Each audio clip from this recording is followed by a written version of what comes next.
wife, Hedrick, and they're here to visit you today and show you some very interesting things. Let's give them a round of applause.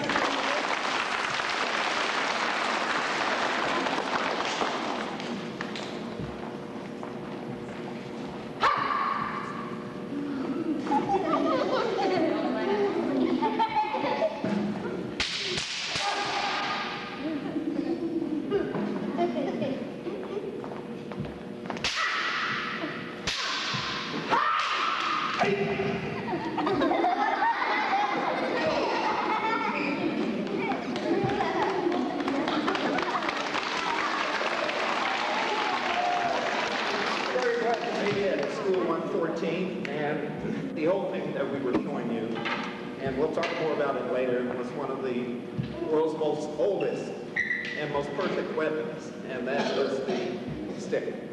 Probably when we come out of the caves, after we probably threw a rock at the other cavemen, we probably took a tree limb to chase away from the dinosaurs and to protect ourselves.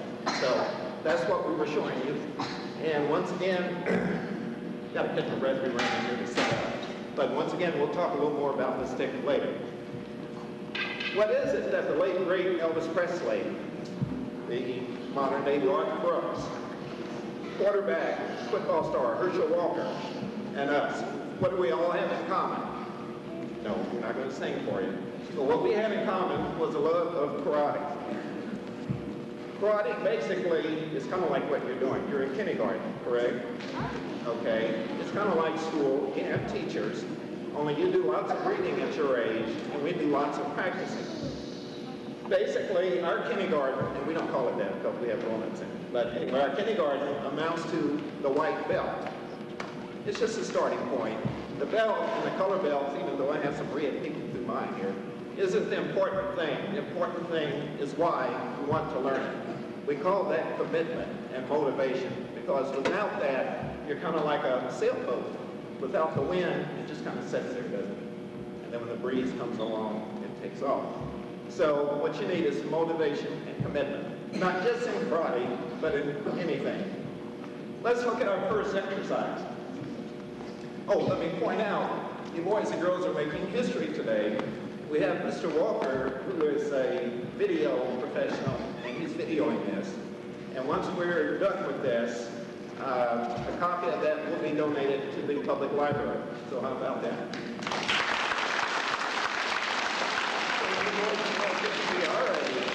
You can come back and look at yourself this time and play. So that's real neat. And a lot of your moms and dads wish they, I'm sure, wish they had had that privilege. Let's start with some white belt stuff. White belt, it's like kindergarten. You're spending your time reading. White belt in the karate gym.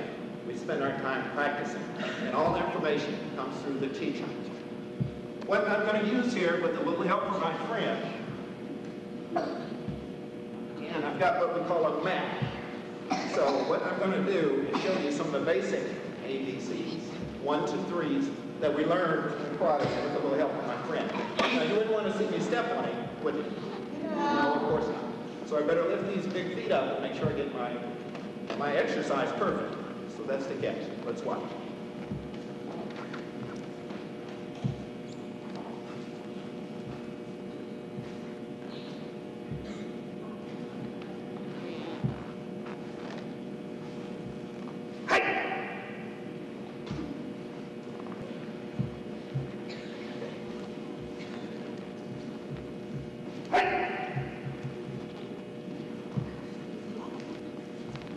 And I finished exactly the exact spot that I started.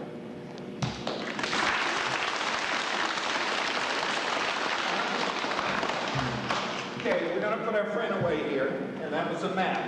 And it kind of looked like, a football goalpost that you lay down on the floor. I'll show you another one, and that's white belt. Now, we don't have time for all the belts, but I'll show you one, and it's kind of short. And you'll notice I'll use my legs more this time. And this one will be for green belt. Green belt.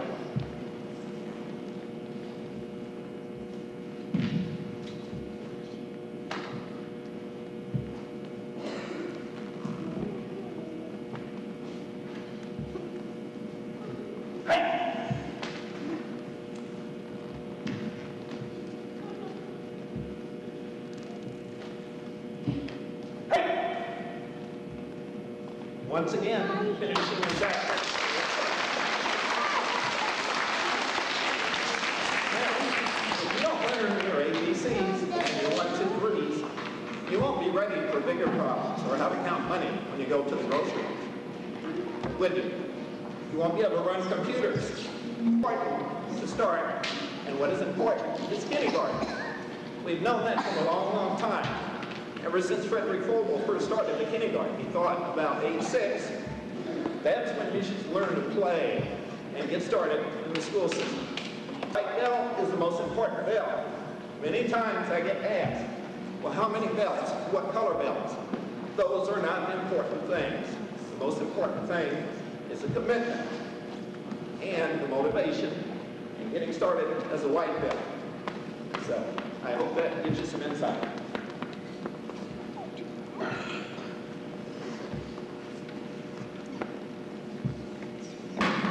It's pretty long. Okay. We don't call them sticks because we have a lot of respect. We have a respect for where we work out. We have a respect for how we dress. We have a respect for what we work out with. So we call them bows. B-O-O. So for a nickname, I just call it Biggie Bow. I'll show you some forms. And once again, in history, the history of combat not with bombs or things like that, but with knives and sticks. In the history, this has always come out on top. Who think they know why? What's the advantage to having this? Okay, I see my hand first. It's what? I can't hear you. It is, but there's a word that I want. It's what?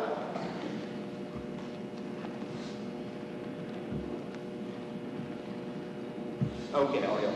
It's long. So I can keep her way back. She's going to punch me in the nose, or him. Okay, so the story is how this exercise got started. It was a guy by the name of Masashi. Masashi wasn't a good guy, and he wasn't a bad guy, but he was running from a bunch of guys. And he escaped from a ship and landed on an island. So there he was. He didn't have any clothes except for a little palm leaf around him. And one of the emperor's lieutenants was coming to get Masashi.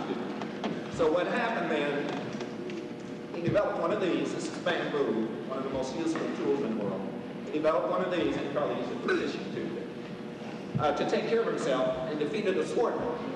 And the swordsman promised to never report him to the emperor if he would teach him everything that he would know, basically how he beat him.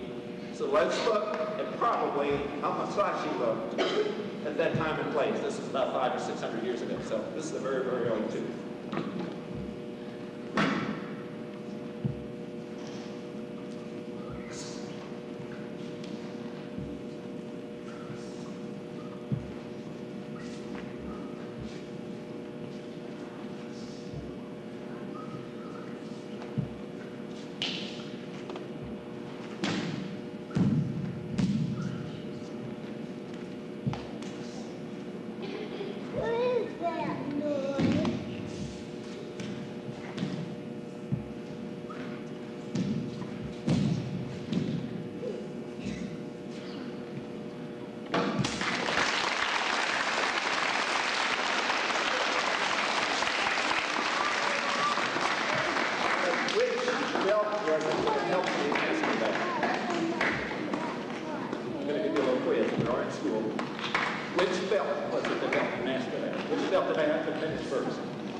ABCs, 1, 2, 3.